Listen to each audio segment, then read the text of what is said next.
Hi guys, welcome back to another Cinematic Mike review. Today I'm doing a review on Christopher Nolan's Batman Begins. Batman Begins tells the story of Bruce Wayne and how he ends up becoming the hero we all know, the icon, the one that we love, known as Batman. Tells his whole origin story, and in this world, he's gonna fight in Gotham. He's gonna go against the villains known as Ra's al Ghul and Scarecrow. Before I go further and talk about this movie and how I feel about it, what you guys are gonna know from what I say right now, I have to tell you, when I saw this film in the movie theater, I did not like it at all.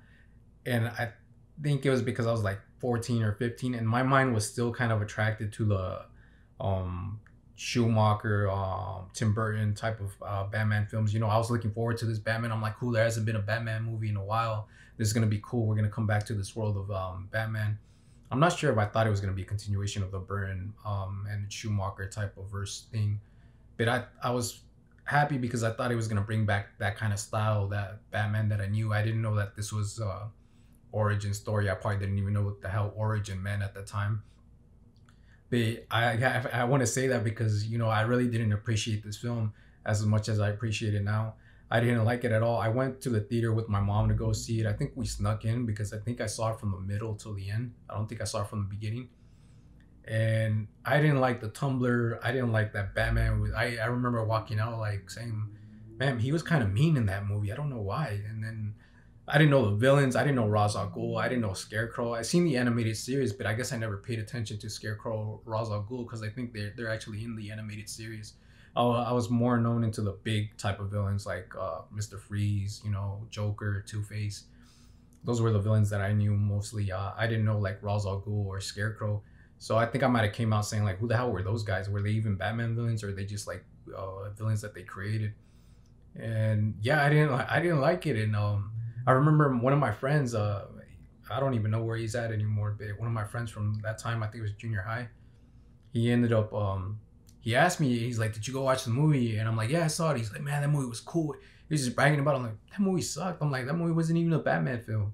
And you know what? I realized later, like, man, how wrong was I when I was at that age to say that that wasn't even a Batman movie? Because after reading graphic novels that I have of Batman, I'm like, yeah, that is a good take on Batman. What led me to actually know that that's Batman was the graphic novels, and the way I got to the graphic novels was because of the sequel, The Dark Knight.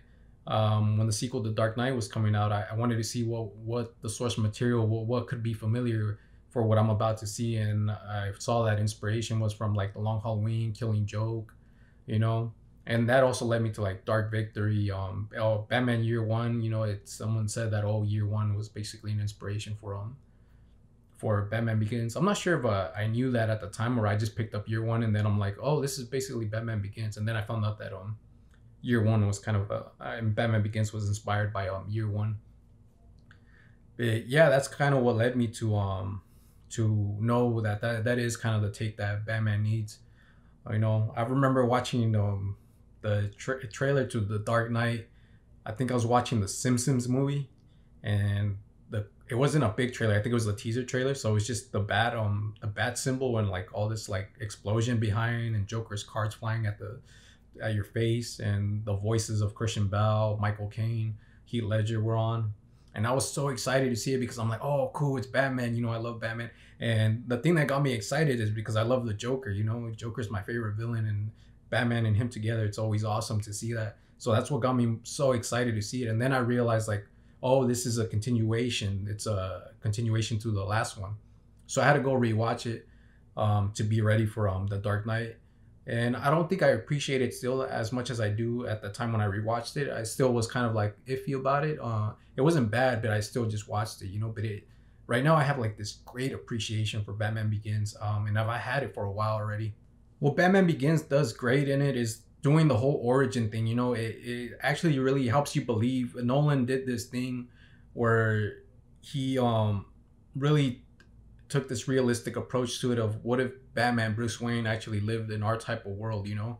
I mean, because if you see Burton and Schumacher's film, their world is fictional. Like Burton had his own style, and it's like a whole other place, like a fantasy type of place. Same thing with Schumacher, it's a whole other type of world. They created a world, which is cool. But right here, Nolan was taking a realistic approach to it, and he even set Gotham in actual city. You know, it's basically Chicago. So that was nice about it. Right here, we see like what is that pushes Bruce Wayne to actually become this person known as Batman. What makes him put on the suit? Why does he choose a bat suit? You know, why does he do that? You know, and you even like the small details, like when he's training with the League of Shadows, he has the blades that he has on his wrist, the wrist blades, and that's kind of cool because you see it's kind of like taking a realistic approach, like, oh, that's where that thing came from. It's not just because he designed it for his suit. You know, maybe he thought that it was useful for him when he was training with the League of Assassins, and now he added that to his suit that he's gonna end up fighting crime with. He does that.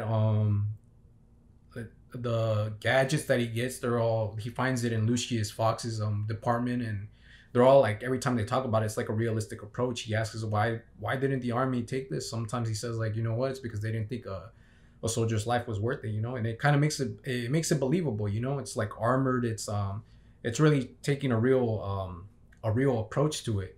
It's realistic.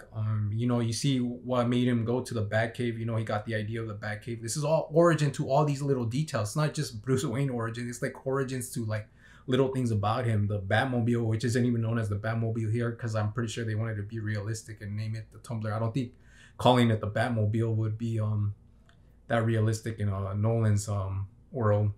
I like the story here. I like how it's Batman's origin. I like how there's something about Gotham that he feels like it's dangerous. Like when he's young, it looks like a place that's really corrupted and dirty. Even when you're like going around in the train with him and his dad, and you kind of see like this smoke just coming out of it, it makes it look like it's a dirty, gritty type of world, place, and somewhere where there will be crime. You know, his parents get shot in the alley. The mob is cool because they kind of take from. They said that I think inspiration was from The Long Halloween. I'm not sure of year one because Carmine Falcone is in both of those stories, so I'm not sure which one they actually took it from. But Carmine Falcone is in here, played by Tom Wilkinson, I think, who's really a cool actor, which I love him in. If you guys haven't seen Rock and Roller, I'm pretty sure that's him. Rock and Roller is a good movie. And yeah, he's in there. As I used to like it because I like these mob films. You know, I grew up like with the Martin Scorsese films. You know, uh, I like watching those films, and anything that has to do like mob. There are some other mob films that I like, but you know, it kind of brought, like I said, it brings in a mature audience. You know, the mob has to do with this world of Batman, and you wouldn't think about that much with other films. Well, kind of in the other ones, but the other ones are kind of cartoony. You know, right here in Nolan's verse, it's kind of taking it as serious, like a mature audience. And I when I was young, I used to watch movies that were mature because my dad would take me to go watch them. He would just drag me in there, and I would watch them, and I like these type of films. And so I thought that was really great to the story, even though Falcone's kind of like in the middle part of it, and I thought his role was more bigger in it, but he's kind of, but he does great in the film. It's great in there. He's just perfectly right fit in. Also, going back to it, you know, as I said, I like all this type of stuff, the mobster, the real world of it. There are some subtle things that make it like realistic that the actors do, like, or that Nolan shot. You know, like there's a scene where Bruce Wayne sees Gordon, he visits him, and then he's jumping off a rooftop. He ends up jumping into another one, and he ends up getting hurt. You know, he's like really hurt. You know, you've never seen something like that in like the Schumacher or the Tim Burton films. You're actually seeing like, okay, this guy's in the real world. This is something that would happen when he would get hurt. You know, you see him in his room, he's all bruised up. You know, Alfred's worried about him. He's bruised up. There's another scene that I wanted to mention is even when Cillian Murphy's Scarecrow comes out, when the first time he shows his mask, he says something like, you want to see my mask? Like, he takes it like, okay, I know this is kind of stupid, this is my mask, but he says it kind of like that. He doesn't say like really goofy like villain, like, oh, look at my mask, and he's really like comfortable with that mask. He just kind of says like, oh, I have to put this on, and I know this is kind of stupid, but here, I'm gonna put on this mask to scare this guy. You know, and it's like a real good realistic approach to it. The shots in this film are actually really beautiful. You know, just to watch it, it captures the eye.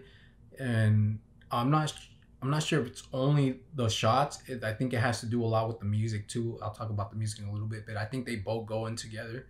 I mean, but the shots are like beautiful. Like when Bruce Wayne is in the mountain and he's going to find the place where he's at, you know, and then the scenes where he's training, when he's fighting, the scene when he falls with Henry Ducard, you know, that's amazing. And not even there, there's like big action sequences that come later on that are epic, you know, like when he turns into Batman, like the ending has like a great scene. Like the third act is actually amazing to me. I mean, everything's amazing. The shot, they approached this in a different way where they knew they were trying to go into a big scope, you know. And as I said, the music goes with it too. Hans Zimmer, I think Hans Zimmer did it with someone else in this one. James Newton Howard, that's who he did it with. Hans Zimmer did it with James Newton. I knew Batman Begins. I don't think it was just him. I think it was with someone else and James Newton Howard. And yeah, even when I was watching it right now, I'm like, this is the way they play the score in the beginning when it's starting, when Batman's gonna become who he becomes.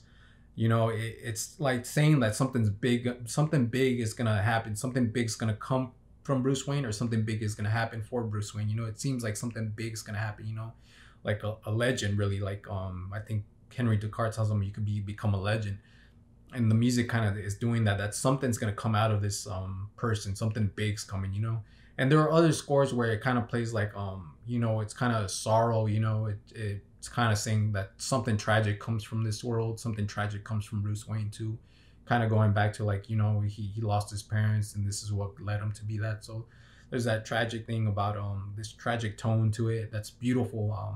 The music that they did, one of my favorite scores in it is probably the chase sequence with the Batmobile. That chase sequence is awesome, and I always can't wait for it. When I'm in it, I'm like, all right, I'm gonna watch this whole thing. I want to be focused, and I want to hear that music, and I just want to enjoy this. And because that score is freaking amazing. And when I was watching it, I'm like, oh, I remember I like another scene with the Batmobile and another score, and that's Tim Burton when he's when Michael Keaton is going with Michelle, who is it? No, Kim Basinger. He's going into the cave, and it's playing Danny Elfman's score when he's taking Kim Basinger to the cave.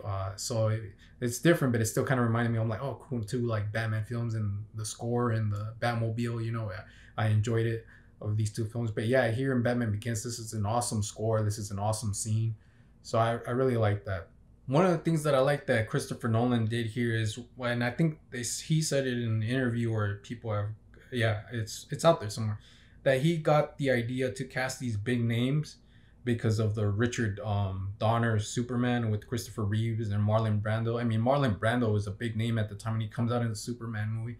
And so, I mean, I kind of laugh at it right now, but yeah, the Godfather in there, you know. But I like that scene with Marlon Brando, you know, as forgot his name, but Superman's dad in there, you know. And I'm not sure if Christopher Reeve was that big at that time, and I'm not sure if Terrence Stamp, I think is his name, that played Zod. I'm not sure if he was a big name because I don't know any of those guys from anything else, and it must have been from that time. People might know of those names, but he said that he got the inspiration to cast these big names because I think Richard Donner did it in that film, and it was smart because he got Michael Caine, he got Morgan Freeman. You know, these were big names. Gary Oldman, that's a big name at the time too. Those are big names. Those are like three big names, and you wouldn't think like someone like that would probably join a Batman film. I'm not sure if Cillian Murphy, Christian Bale, they were kind of young. Katie Holmes, I think they were young at the time. I mean, Christian Bale was kind of known probably from American Psycho and all that. But yeah, but that was a cool thing to make it really big, you know, to bring in this big audience, you know. It was just a risk, like I don't know, it's just something epic to it, to casting these big names, you know.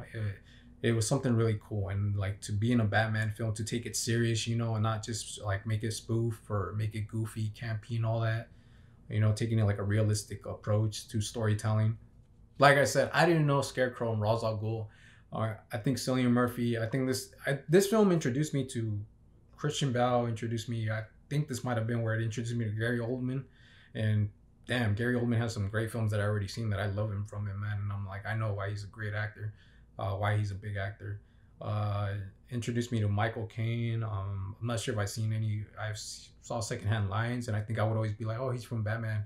He's from the Batman movie. And then I was just watching a trailer to another film that I saw a while back called Harry Brown, and um, that was a big film. I really liked that film of Michael Caine. I mean, I wish I would have known from his other films when he was younger and all that, but I don't know much of him. But yeah, I appreciate Michael Caine. Every time I see him, it's awesome. He's a big guy. Liam Neeson too. I'm not sure if I got introduced to him here or if I already knew him. But yeah, these are people that you already know, and I think they're all great in this film. They all took it serious. They all approached it really well, And as I said, I didn't know Ra's al Ghul or Scarecrow, and Liam Neeson and Cillian Murphy do great in it. But the storytelling to it as well, because he even takes the villains serious. He doesn't make them like in a fantasy type of world the way they probably would be in the comics. Like I know Ra's al Ghul, I think he is supposed to be immortal in the comics. I don't think I read any comics with Ra's al Ghul, but he is, or in the cartoon too, he's like immortal. He's supposed to come back. But here they take him serious. They kind of play around with that whole like when he pops up, he's like, was Ra's al Ghul immortal? And it's kind of like what the hell are you doing here? But it's kind of like him kind of just toying with that word. Like kind of laughing about it. And then, as I mentioned before, Scarecrow too. Cillian Murphy plays him like a real doctor. He plays him like a doctor, and then he doesn't take his mask that serial. The way he when he starts getting kind of a little bit cartoony is when he's on his horse, and Gotham's going through the fear toxin and all that, and he approaches the kid saying like, yeah, something about fear, and he's like, you should be afraid. That's kind of where it's kind of going into that scary psychopathic type of thing, you know. And yeah, it kind of plays with like the Long Halloween. It's Batman's going against the mob. Trying to take down Carmine Falcone. He's putting drugs out in the streets. Rachel Dawes tells him, this city is corrupted. It's controlled by these crime lords. And there's not really any big type of like flashy type of villains. Like Ra's al Ghul isn't like Mr. Freeze. He's not like Joker. He's like another realistic threat to someone like Batman. The only one who's a little bit kind of cartoony is Scarecrow, but he doesn't even play that like too much cartoony in this film. Nolan makes it kind of serious in here. There is a shot that I saw that I'm like, oh cool. I wonder if that's like paying respect to like, yeah, or it's probably just something Nolan liked. The people like that is Schumacher, because I'm not sure if they do it in the Tim Burton films. It's where they do close-ups of Batman putting on his belt, his gadgets, and all that. And he kind of did it here. He didn't do it like as the way Schumacher did it. But it was cool because he's like, oh, that's the whole, Batman putting on his equipment, getting ready to go out there and fight, and that's cool.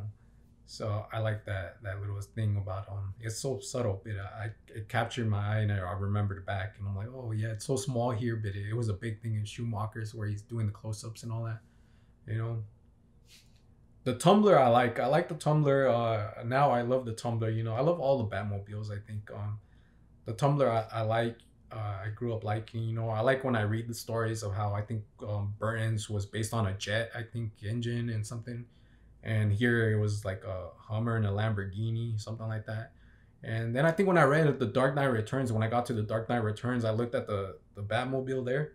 And I'm like, hey, that kind of looks like what the one in Nolan's universe looks like. So I'm like, I wonder if they took kind of inspiration from that, being like a big type of tank type of Batmobile. So I'm like, I wonder if that was the inspiration from it, Yeah, I don't know. It just reminded me back to that, when I read Dark Knight Returns. I like this film a lot.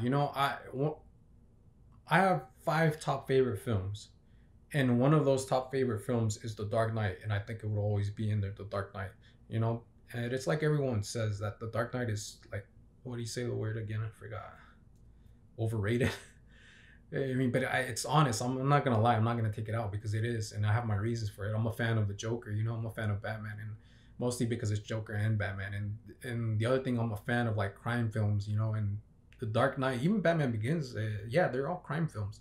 Mostly Batman Begins and Dark Knight. I'm not sure if Dark Knight Rises goes into crime film, but these two films like really crime films. But I love the Dark Knight. The way they told that story really well. But we'll get to that some other time. Man, I forgot what I was gonna say. Um, Yeah, they say that Dark Knight is overrated and Batman Begins seems underrated, you know. And like the past 3 years or 4 years, I would watch these films over and over because I love these films. And I started growing an appreciation for Batman Begins. Like I remember there was one time where I sat down where someone asked me, and I was just thinking to myself, like, you know what?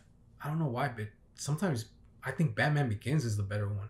Sometimes I think it's The Dark Knight. Sometimes I think it's The Dark Knight Rises. But there's something special about Batman Begins. I don't know what it is, but there's something really special about that one.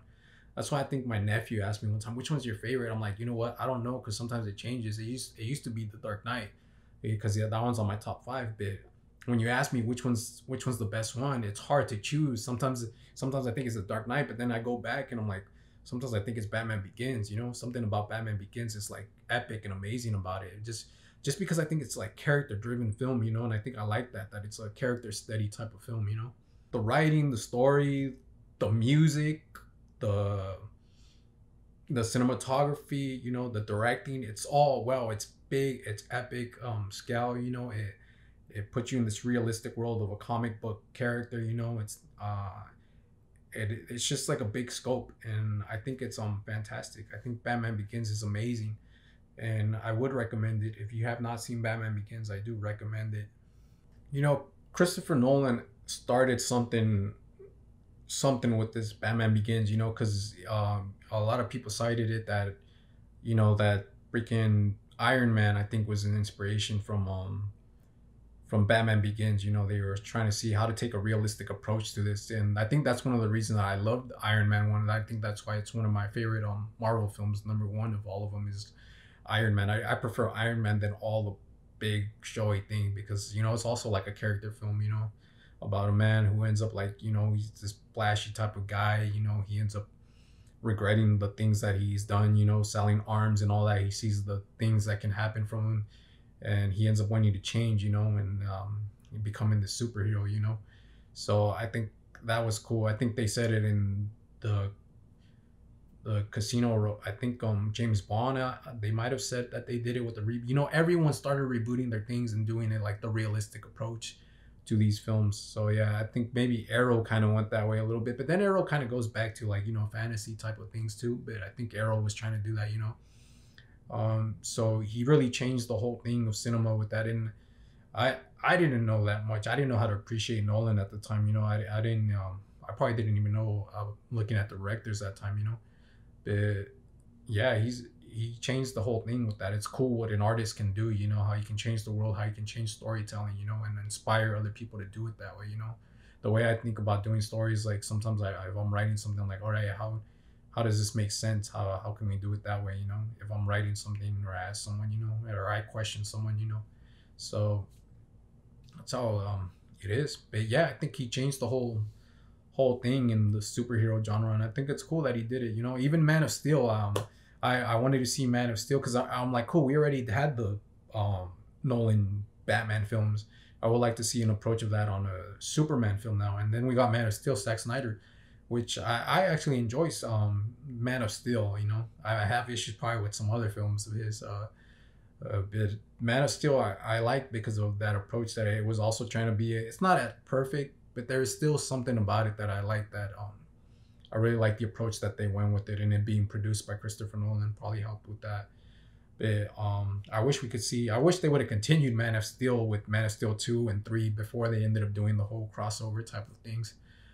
But yeah, so I think he did well with all this